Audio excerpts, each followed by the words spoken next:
نحمده ونصلي على رسوله الكريم أما بعد فأعوذ بالله من الشيطان الرجيم بسم الله الرحمن الرحيم سامنے بیٹھے سامنے سائڈ پہ نہ بیٹھے جو حضرات سننا چاہتے ہو قریب سامنے آئیں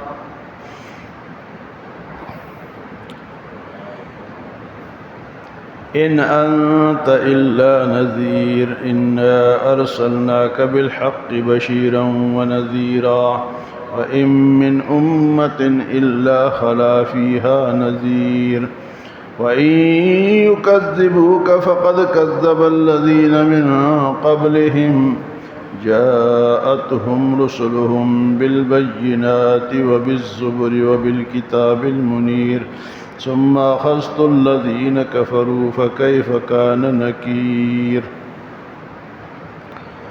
قرآن کا درس جو ہے یہ ایک عظیم چیز ہے اور اس کی عظمت جب تک ہمارے دل میں نہیں ہوگی فائدہ نہیں ہوگا۔ ہمتاً گوش ہو کے سننا چاہیے، باادب بیٹھنا چاہیے اور اپنے آپ کو اس ہدایت کا محتاج سمجھنا چاہیے۔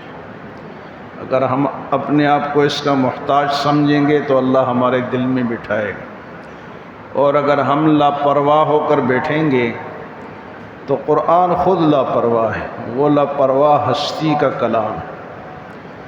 ہاں جی، جس طرح اللہ تعالیٰ خود غنی ہے اسی طرح اس کا کلام بھی ہم محتاج بن کے سنیں گے اور اس نیت سے سنیں گے کہ ہمیں ہدایت نصیب ہو جائے تو تب فائدہ ہوگا۔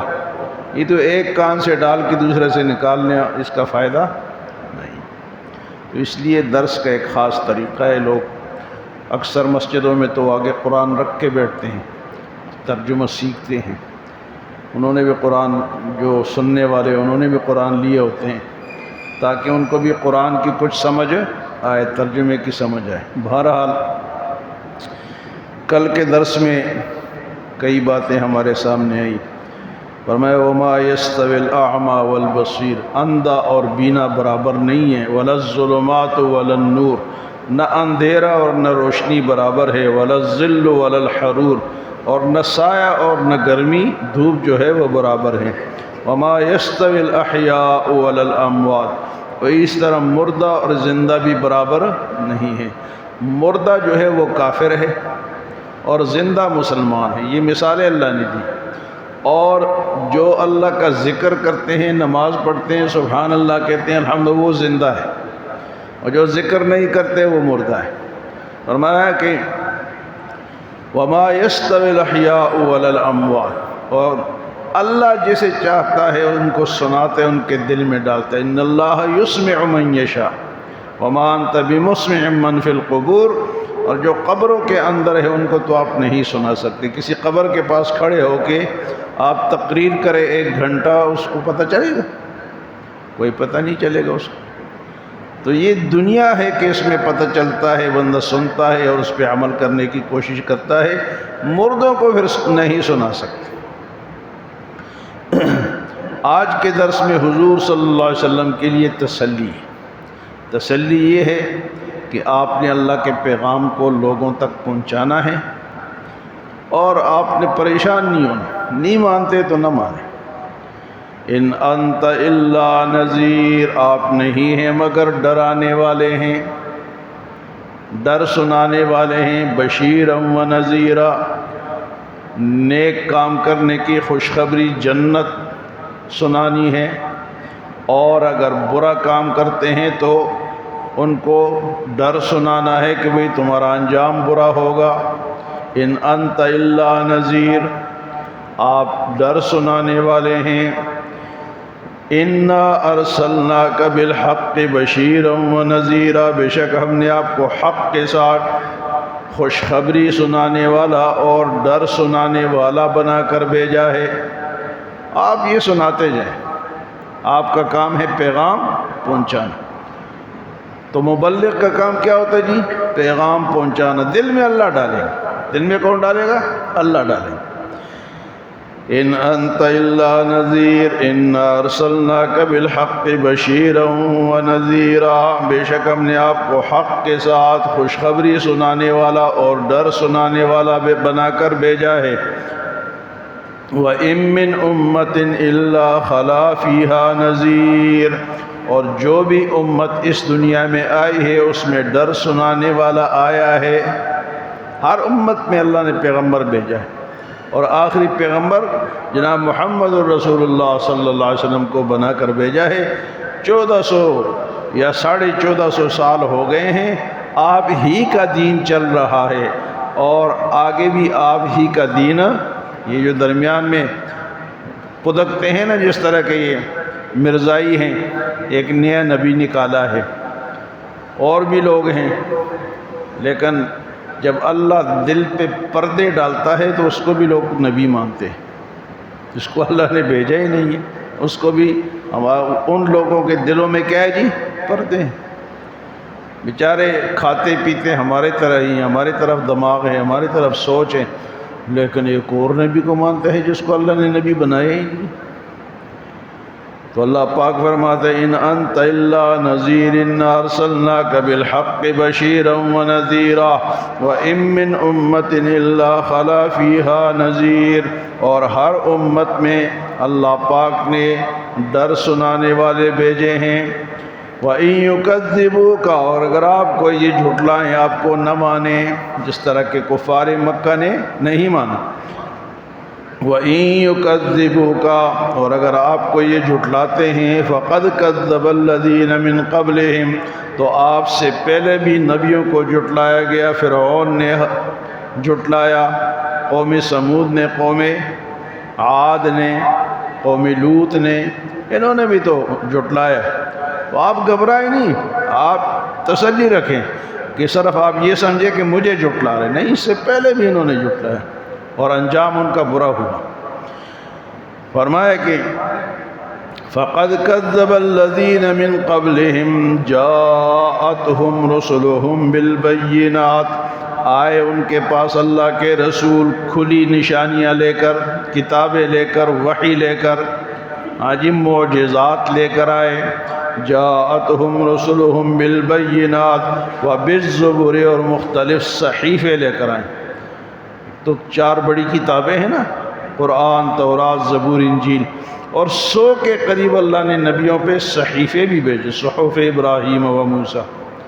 تو 100 کے قریب صحائف بھی آئے ہیں انبیاء کے پاس امتوں کے لیے۔ وَبِالزُّبُرِ وَبِالْكِتَابِ الْمُنِيرِ، اور صحیفے بھی آئے اور روشن کتابیں بھی لے کر آئے۔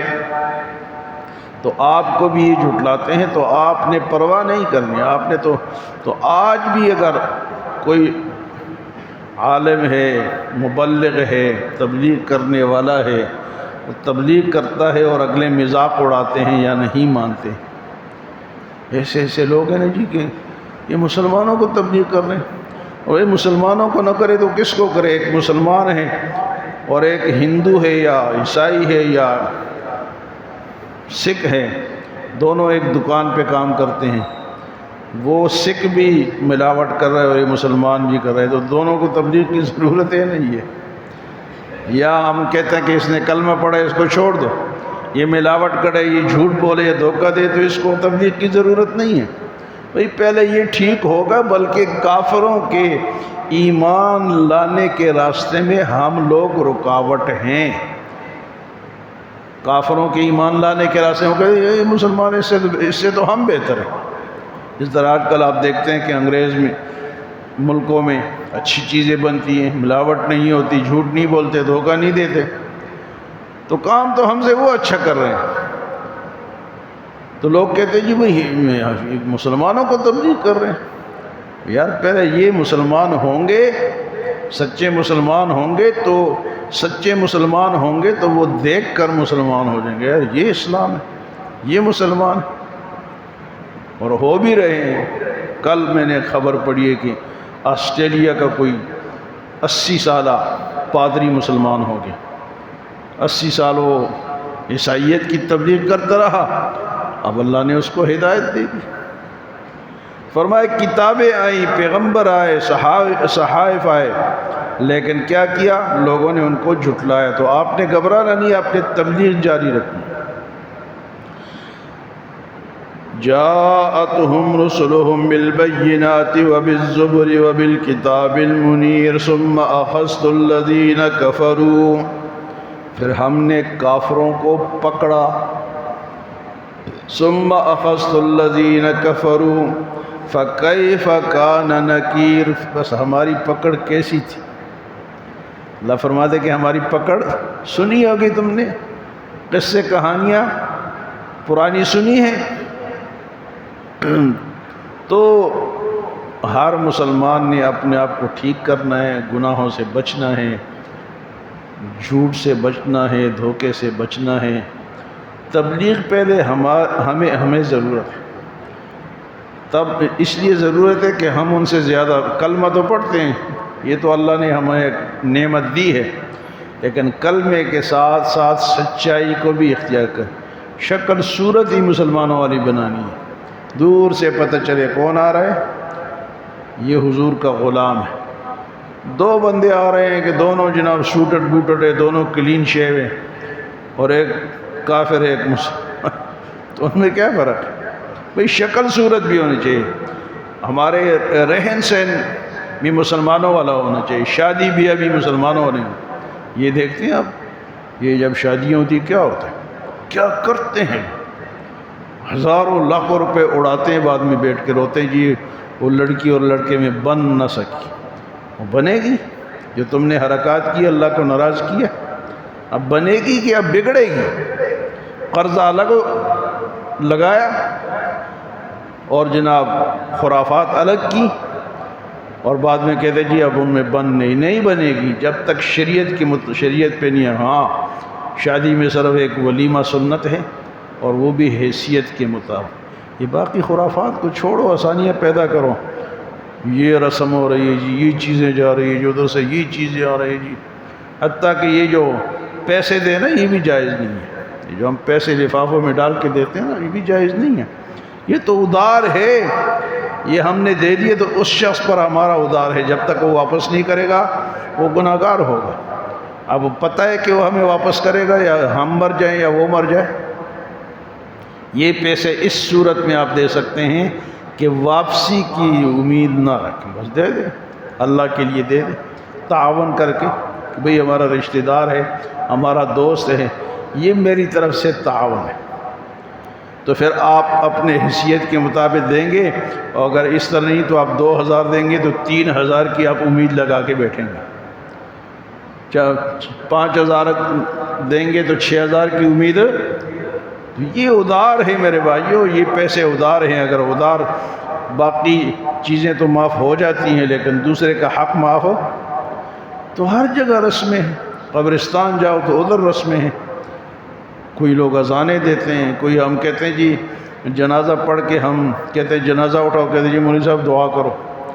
بھئی جنازہ خود دعا ہے، لیکن وہاں آپ کس کو سمجھائے؟ یا لڑائی کریں ان لوگوں کے ساتھ کیونکہ انہوں نے اس شریعت کو سمجھا تو نہیں ہے۔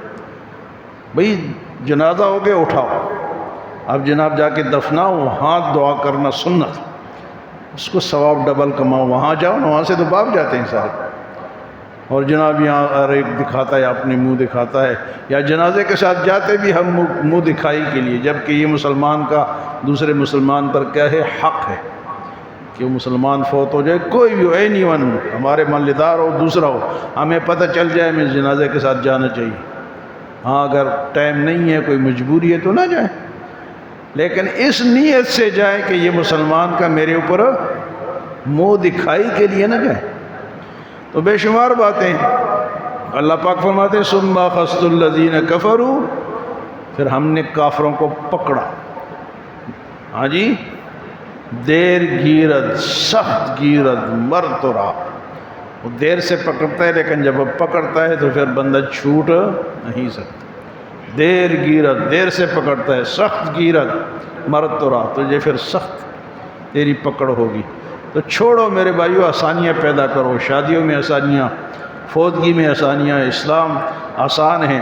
آپ کا اس دور میں اگر بیٹے کی شادی کرنی ہے، بیٹی کی کرنی ہے، یہ جو جہیز ہم کرتے ہیں یہ کہاں سے جہیز کا کیا مطلب؟ ہاں، جو اصل حق ہے وہ بچی کا ہمارے مال میں حق، جائیداد میں حق ہے۔ اگر مکان ہے تو بیٹے کے 2 حصے ہیں تو بیٹی کا 1 حصہ ہے۔ یہ جہیز، یہ دو نا، یہ کس نے دیا ہے؟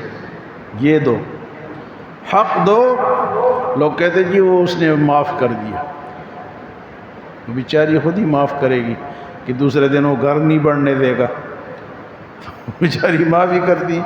معاف اس کو کہتے ہیں کہ آپ اس کو دے دیں، اس کے نام کر دیں، اور بعد میں سالے کو کھائے، کرائے تو وہ کھائے، یا کوئی چیزیں اپنے نام کرے اس کا مٹھاس کھائے، تو پھر آپ کہو نا بہنا بھی مجھے معاف کر دو، واپس کر دو، کہتی چلو نکل یہاں سے، پتلی گلی سے نکلیے، میرا حق ہے۔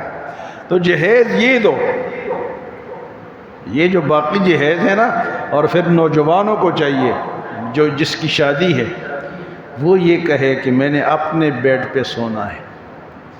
شرم کر، تو سسر کے بیڈ کا تو انتظار کر رہا ہے، اس کے برتنوں کا انتظار کر رہے، وقت برتن آئیں گے اس میں کھاؤں گا، سسر کے بیڈ پہ سوؤں گا، تو کیسا نوجوان ہے؟ تجھے اللہ نے طاقت دی ہے، تجھے اللہ نے مرد بنایا ہے، تو یہ پیشکش کر کے میں نے نہیں لینا، اگر آپ دیں گے بھی میں پھر بھی نہیں لوں گا۔ ہاں اگر وہ جائیداد میں حصہ دے تو تب ٹھیک ہے۔ اللہ ہمیں عمل و سمجھ کی توفیق عطا فرمائے۔